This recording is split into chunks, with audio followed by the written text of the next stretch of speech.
what's up, and welcome to the Sixers Break Room. And we got some playoff basketball, man. I could not be more excited. This is like my favorite time of the year, playoff basketball. You get the best teams in the NBA squaring up against each other in a 7-game series. I love it, man. If you love basketball, I don't know how you cannot love the playoffs. And hopefully you guys do. And I'm going to be breaking down the playoffs all postseason long. And of course, I have to start with the playing games. We had the Brooklyn Nets taking on the Cleveland Cavaliers. And in this same video, we're also going to be breaking down the Clippers and the Timberwolves. That way I don't have to post 2 separate videos. It'll just be one video that's a little bit longer. And we're going to take a look at the film and see why they were so successful. And I think the biggest thing with the Brooklyn Nets, and it's something to keep an eye on all postseason, the defensive end. They only gave up 108 points, which is very good in today's NBA. And they were able to create instant offense out of their defense. They were able to get stops and steals, get out in transition, and get easy points. All right, here's our first clip taking a look at the Brooklyn Nets defense. Take a look at where Kevin Durant is. Kevin Durant gets hit by this screen and gets stuck on his own teammate. And look where Marketing is, and look where he catches the ball. It's incredible. This is the kind of effort that you don't see in the regular season defensively. But you'll see here as we slow it down, Marketing should have an easy 2 points. At this point, this is 2, 15-11. But look at the effort from Kevin Durant to get back into the play and get a block contesting it at the rim. I mean, that's absolutely incredible effort from Kevin Durant to get through 2 bodies to get there. And then you'll see we're off in transition. Brown gets the ball. He pushes it up. You advance it to Kevin Durant, who now gives it up to Andre Drummond and 1. Let's take a look at this next clip right here. Kyrie Irving actually gets trapped in the corner. He tries to kick the ball out. It gets stolen by Garland. And look at the effort once again. I want you to keep an eye on Kevin Durant. Kevin Durant is already behind Garland. And just look at the effort here from Kevin Durant in this transition defense. Garland is off. I mean, he's a good 5 feet ahead of the play. And Kevin Durant just hustle back, contest at the rim. He doesn't get a block shot, but that contest forces Garland to take a tough layup, and he misses it. Brooklyn gets the ball, and we're going to just advance it for an easy 3 from Kyrie Irving. And just like that, you have a 5-point swing. What could have been an easy 2 points from Garland turns into 3 points from the Brooklyn Nets, and it's because Kevin Durant once again makes an incredible play defensively. Here we go, more defense turning into offense, right? Kyrie Irving actually pressuring the ball. He kind of blows up the handoff here. Great switch, great peel off right here. Garland is doing this little rub screen, this little ghost screen, and you're going to get a switch between Kyrie and Brown. That's a great handoff right there, great switch. And then as he drives, look, you got Kyrie plugging. You got help defense in Andre Drummond. Loses the ball, and we're off. Kyrie doesn't play with it, advances it up to Kevin Durant. Kevin Durant one-on-one in transition is unstoppable. Defense turning into easy offense. Let's take a look at one more clip here. You get the Cleveland Cavaliers in transition. Mobley bringing the ball up, not his forte. He's got Kevin Love on his right. You know, he should have kicked it out to the corner, but he tries to get all the way to the basket, loses the ball, and once again, we're off. I'm not playing with the ball. I advance it, and we get an easy 2 points.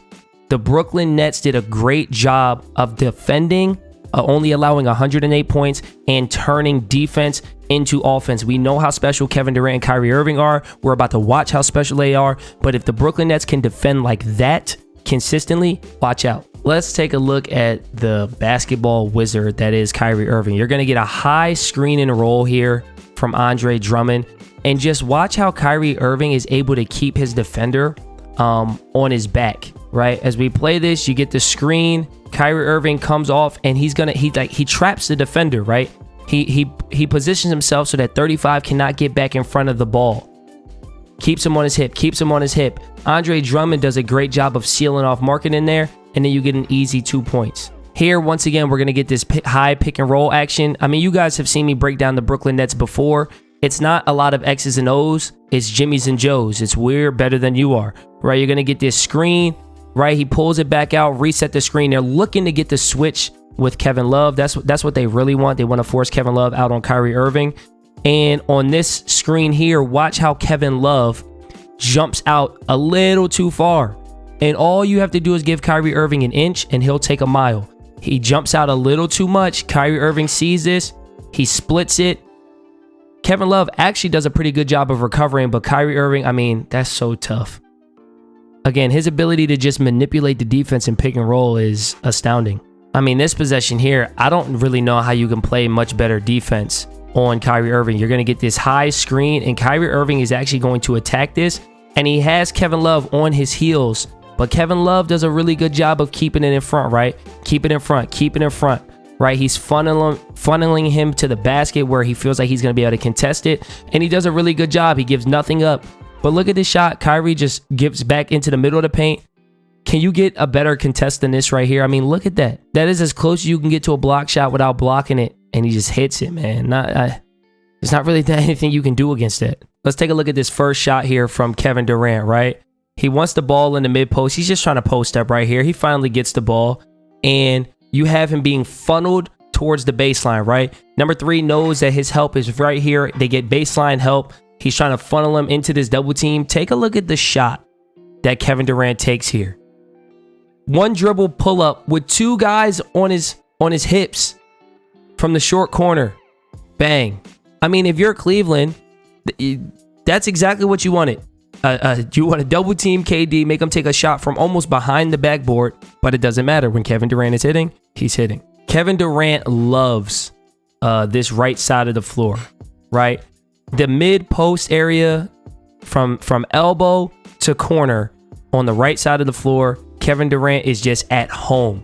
You see here, look, he's going to get downhill. He gets to a spot, fade away over a defender, bang. Kevin Durant is masterful. All these guys, the best of the best, they are able to get to their spots as efficiently as possible. Kevin Durant does it better than most, and contested or not, he's going to hit it. Here's our first semblance of a play here, right? So you're going to get this initial screen to free up Kyrie Irving, and then you're going to get the swing to Kyrie. Kyrie Irving gets the ball here, and now this kind of becomes a bit of a read. They're looking to set a pin down screen for Kevin Durant, right? They're looking to get this screen here over the top, but you'll see his defender actually plays him on top of the screen, right? Like he's denying the screen. So Kevin Durant does a good job of, instead of taking it up, he's going to go the opposite way. He's going to go find space, and he's going to get it on, you guessed it, that right side of the floor, right? The screen was supposed to come up. It would have been a double screen. Claxton would have been screening for him as well. Instead, he decides to go the other way with it, where there's no help defense, catches it at his spot, bang. So this play here, you're going to actually see what's supposed to happen is you're going to have Kevin Durant coming off a little bit of a double screen. So Seth Curry is setting the first screen, and then you have Brown setting the second screen, and Kevin Durant is supposed to come off of this double screen to the right side of the floor, his hot spot. From there, you're going to have Claxton, who is going to screen Curry's man for Curry to then pop out this way. But what happens is, once again, Kevin Durant is going to take what you give him. Marketing here is overplaying Kevin Durant, and he's denying him from being able to use that screen. So what's Kevin Durant going to do? He starts coming that way. He sees Marketing cheating over the top, and he just decides to pop back out. He uses Claxton as a screen for himself, right? He's using the Claxton for Curry screen for himself to just pop out back to the corner. Great basketball, super high IQ. Gets the ball in the corner, knocked down. That's an example of the high IQ of Kevin Durant. And then in this last clip here, you're going to actually see Kevin Durant as the ball handler in the screen and roll. So he's going to come off of this. Brown is actually going to be open on the roll, and he hits him right at the high post. And then from there, you're going to get some help defense that kind of changes up what's going on here. So you get that high screen and roll, hit him on the short roll. The whole defense collapses. Brown, if he was a little bit taller, a little bit bigger, probably would have been able to make this pass into Claxton, but he's only 6'4". Mobley is 7 feet tall, so he's not able to make that pass, kicks it back out. Where do you think Kevin Durant's going to get to? You guessed it. He's going to get to his spot in that right mid-post area, and when he does, it doesn't matter if you're there or not. I'm elevating over the top for a bucket. Again, the Brooklyn Nets, great win for them last night.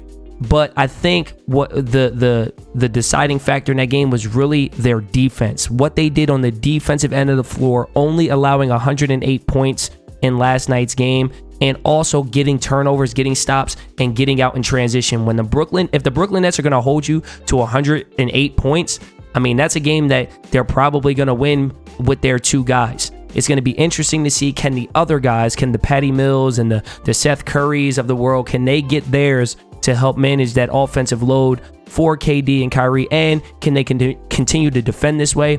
If they can, I mean, they can beat anybody, but it remains to be seen if they can do that. Let's switch gears. Let's take a look at the Clippers and the Timberwolves. In the playoffs, you need guys that can go get you buckets. And the difference in this Timberwolves versus Clippers game was the fact that the Timberwolves had two guys that can go get you one, and Anthony Edwards and D'Angelo Russell, who was going and getting them buckets when they needed buckets. And the Clippers only had Paul George, right? And Edwards was getting it any way he wanted it here off the bounce, right? This little isolation going up against Morris. 1-2 bounces, finishes in traffic. So he was able to put the ball on the floor when he needed to put the ball on the floor. This next play here, I really like this. You're going to have D'Angelo Russell kind of setting a pin down screen for Cat to catch it at the top of the key. From there, Pat Bev is actually going to throw this ball in to Cat, and then you're going to get this kind of X cut between these two players. Beverly's going to go one way, Anthony Edwards is going to go over the top, and Cat is really choosing who he wants to throw it to. In this particular instance, I don't know if this is a read from Pat Bev, but you can tell he's waiting to get this little fake handoff over the top. It doesn't happen. Pat Bev kind of goes to set a screen, but it ends up working out because now look at all the bodies here that Morris has to try to fight through to get back in front of Edwards, which there's no way you're going to get around 4 bodies and be able to get back in front of Anthony Edwards, pull up from the elbow, bang. Here, you're going to get like a double screen. They're trying to get a switch right here, right? So you're going to have Edwards coming off of this screen from Naz Reid. And then when he doesn't get the switch, you're going to see that they've reset it, right? So now Naz Reid is turning around. He's resetting the screen this way for Anthony Edwards. They're trying to get this switch, Take a look at the way Powell plays this right here. Let's just pause right there. You can see how Powell is coming hard over this ball screen, right? Like he's getting downhill, anticipating a drive from Anthony Edwards, and he's trying to beat him to a spot. You can tell Anthony Edwards reads this, and look what he does. This is high IQ. Look, I'm going to just stop on a dime, and I have an open 3, and he's feeling it at this point. Bang. Tough shot, and it's all because he was able to read the way Powell was defending that screen and roll. This right here is one of my favorite plays of the night from Anthony Edwards, and I'm going to tell you why. Edwards gets the ball. Now he's hit about 2 or 3 threes at this point. If Anthony Edwards pulls up from 3 right here, even though it's deep, no one's mad. His teammates aren't mad. His coaches aren't mad. The fans aren't mad. Everyone would have understood. But watch what he does. Shot fake. Young players, use your shot fake. All right, and he doesn't what I call fake the fake. He fakes the shot. He looks at the rim, gets his shoulders and head going up, gets his momentum going up, gets Paul George off the floor, and then he's able to just be patient, little Euro step, get to the basket. He didn't settle. He doesn't settle to just take bad shots. He's like, no, this is a good shot, but let me go get a great shot. I really like this play here from the Timberwolves as well. You're going to get this screen from McDaniels, and Edwards is popping out. You see Paul George pointing. He's calling out screen. That's good talk by Paul George. So you get this pop out here. Now you're going to have this little slip, right? Like McDaniels is running up like he's going to set the screen, and then he dives to the basket. The idea is if Terrence Mann decides to jump up, well, Edwards is just going to throw it over the top for an easy layup, right? You got Beasley in the corner who's a shooter, so this defender can't really help too much. You have the wide open lane in here if Mann decides to jump the screen. He doesn't jump the screen. He plays it well. And now watch Anthony Edwards going one-on-one against Paul George, who's a perennial first-team all-defensive level wing defender. To the basket, 2 bounce. I mean, goes through him. He made Paul George look like he was a middle schooler. The way he was able to absorb that contact and just get to the basket unfazed. Here, you're going to have a similar action from McDaniels, right? He comes like he's going to set it, and he slips. Now, this time, you don't get proper communication, and you get both guys running backwards to defend the slip, right? Jackson is anticipating a switch. It doesn't happen. They're both backpedaling. Nobody talks. They both end up pointing. You see Powell points first, and then Jackson points. At this point, it looks like he's going to step into a shot. So what's going to happen? Flies up, and Anthony Edwards, once again, not settling for a jump shot, just drives to the basket. Bang. And that was kind of like the highlight of the night you've been seeing all over social media. This right here is another great play. So you're going to have a horn set. You guys remember what the horn set is. For those of you who might be new to the channel, a horn set, corner, corner, elbow, elbow, and then your guard is at the top. So we're going to get this throw in to the elbow, and Naz Reid is setting a flare screen here. Edwards is going to walk it down and then pop out towards the wing. Let's see how Paul George decides to defend it. Paul George goes under the screen. When you go under the screen, you're giving me an open shot. He closes out pretty tough. Anthony Edwards tries his drive, and look at that. Look at the space he just created, right? Because he's so good at driving to the basket, Paul George jumps back immediately. Guys, this is a first-team all-defense player. One dribble, pull up from three. Huge shot. Under 3 minutes, you've just stretched the lead from 1 to 4. And truthfully, it wasn't just Anthony Edwards, right? We got to give a lot of love to D'Angelo Russell. Cat has had a great year, but he was awful last night and was in foul trouble. He fouled out of the game, right? In the first half, he had 2 or 3 fouls extremely early on. On this possession here, you have no Cat and you have no Anthony Edwards, which means D'Lo is the guy. D'Lo is the guy. You get a high screen, you get the switch, and he just one dribble pull up, bang. Right? When they needed a bucket, when the going was getting tough, D'Lo was there. He shot 10 for 18 last night. Here's another example here, right? Look at this play. Look at this patience. You're going to get the screen, and D'Angelo Russell is going to drive middle, and watch how he's patient throughout the play. Here comes the screen, drive middle. This pause right here, look at his eyes, right? He is misdirecting this big right here. You're going to have this guy rolling to the basket, and by being patient and looking in this direction, he keeps the big on his heels. The big is now going to keep backing up. He also does a really good job of keeping Covington on his back. And then he goes up. Covington goes through the body. That's and one. Tough finish. You can tell they were really going at what's his name? Zubek. They were really going at the big here, right? You're going to get another high screen situation where they're trying to force a switch, especially late in the shot clock. You get that screen. The big, he's expecting Covington to go over the top. Covington should have gone over the top. In this situation here, I don't know why Covington isn't aggressively getting over this screen. First of all, he doesn't switch his feet. Right here, you can tell he's yelling switch, switch, switch. Covington should have switched his feet, but it's probably super loud in there.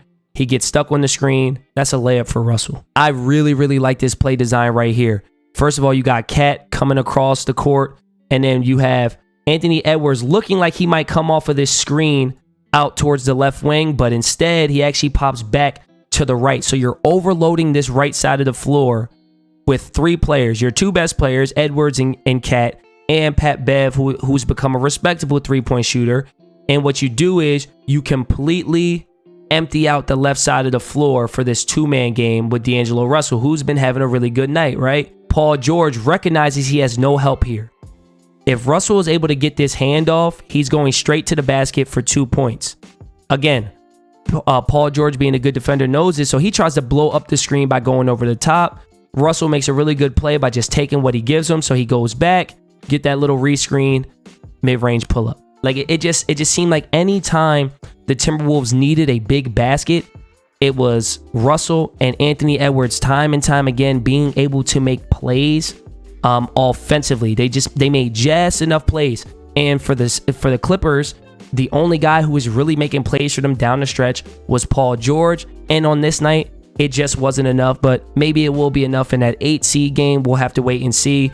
But what do you guys think, man? I want to hear from you guys in the comment section below. Do you expect either of these teams to make a run in the postseason? If you think the Nets can make a run, let me know in the comment section. If you think the Timberwolves can make a run, let me know in the comment section. I think if I have to choose between the two, again, I don't think this is earth-shattering, but I think the Brooklyn Nets are a team to look out for. If they're able to consistently defend the way they did in this playing game, they become a scary team when you combine that with KD and Kyrie, who can go get 30 and 40 on any given night. But it is the Cavaliers. I don't expect them to defend like that when they play the Celtics. Time will tell. If you liked the video, don't forget to like the video. I know this one was a little bit longer because I'm combining the 2 playing games. So I wasn't able to get as in-depth with either game, but I'm able to bring you both games in one video.